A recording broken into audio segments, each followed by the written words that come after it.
Здравствуйте, смотрите в сегодняшнем выпуске. В Туркменистане определят девиз и эмблему 2025 года. ВВП Туркменистана вырос на 6,3% за 10 месяцев этого года. В Анау пройдет заседание Постоянного совета министров культуры Тюрксой и другие новости. Президент Туркменистана Сердар Бердымухамедов поручил депутатам Меджлиса обсудить с населением страны вопрос определения девиза и эмблемы 2025 года. В ходе заседания Кабинета министров глава государства подчеркнул, что по инициативе Туркменистана на 63-м пленарном заседании 78-й сессии Генеральной ассамблеи Организации Объединенных Наций принята резолюция «Международный год мира и доверия 2025 год». В этой связи он отметил, что в следующем году планируется проведение многочисленных международных мероприятий как в Туркменистане, так и в других странах мира. За первые 10 месяцев текущего года экономика Туркменистана продемонстрировала уверенный рост. ВВП страны увеличился на 6,3%. Наибольший рост зафиксирован в строительном секторе – 10,9%. Существенную динамику показали также сфера торговли и сектор услуг. Транспортно-коммуникационный комплекс вырос на 6,7%, сельское хозяйство на 5,3%, а промышленный сектор на 2,5%. 16 ноября в туркменском городе Анау состоится заключительное торжественное мероприятие, посвященное завершению его миссии как культурной столицы тюркского мира 2024 года. В рамках события пройдет заседание Постоянного совета министров культуры Тюрксой и праздничный концерт с участием артистов из тюркских государств. В Ашхабаде прошла региональная министерская конференция «Искоренение без гражданства в Центральной Азии», на которой страны региона продемонстрировали впечатляющие достижения в решении этой проблемы. Как отметила помощник Верховного комиссара УВКБ ООН по вопросам правовой защиты Рувиндрине Миникдивелла, Центральная Азия занимает лидирующие позиции в мире, а Туркменистан и Киргизстан стали первыми странами, полностью искоренившими известные случаи без гражданства на своей территории.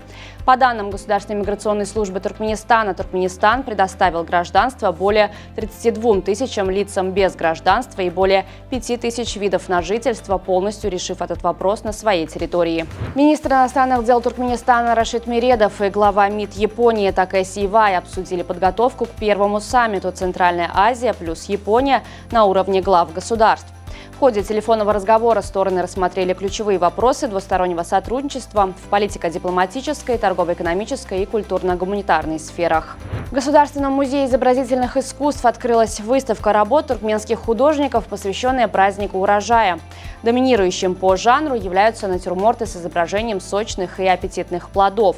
Вторая тема после натюрморта, которая наиболее часто привлекает туркменских художников, это труд сельских жителей. В Ашхабаде проходит двухдневная методическая конференция, посвященная совершенствованию работы в дошкольных учреждениях. Мероприятие организовано Министерством образования Туркменистана совместно с Ашхабадским городским управлением общего образования на базе 183-го детского сада. Узбекский блогер Абдурахман Фозилов совершил путешествие в Антарктиду, где установил флаги всех стран Центральной Азии. Это уникальное событие стало символом единства и дружбы между народами региона. Фозилов запечатлел на видео торжественный момент установки государственных флагов Узбекистана, Таджикистана, Казахстана, Киргизстана и Туркменистана на ледяном континенте. «Вперед!» – провозгласил блогер на языках всех 5 стран региона, подчеркнув общность целей и стремлений народов Центральной Азии. После масштабной реставрации, длившейся 5 лет, знаменитый собор Нотр-Дам-де-Пари вновь наполнил Париж звоном своих колоколов. Это первый раз с момента разрушительного пожара 2019 года, когда древние своды собора услышали голоса своих колоколов. Возрождение символа Парижа началось по инициативе президента Эммануэля Макрона сразу после трагедии 19 апреля 2019 года, когда пламя нанесло серьезный урон зданию, включая северную колокольню. В масштабном проекте реставрации приняли участие 250 компаний и множество специалистов, а стоимость работ достигла нескольких сотен миллионов евро. Зарина Абдурахманова и Гульзада Джуракулиева принесли сборной Туркменистана бронзовые награды в первый день чемпионата мира по самбо, который проходит в Астане. В этом году мировое первенство собрало рекордное количество участников – около 470 спортсменов из 80 стран. Значимость события подчеркнуло присутствие на церемонии открытия легендарного самбиста Федора Емельяненко.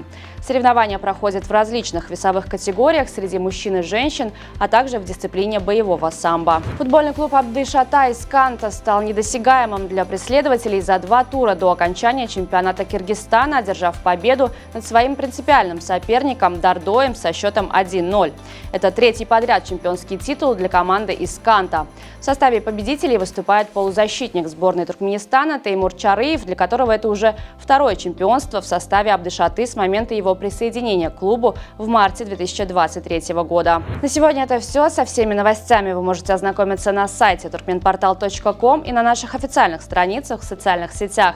Всего вам доброго и помните, что Туркменпортал – ваш самый надежный источник новостей.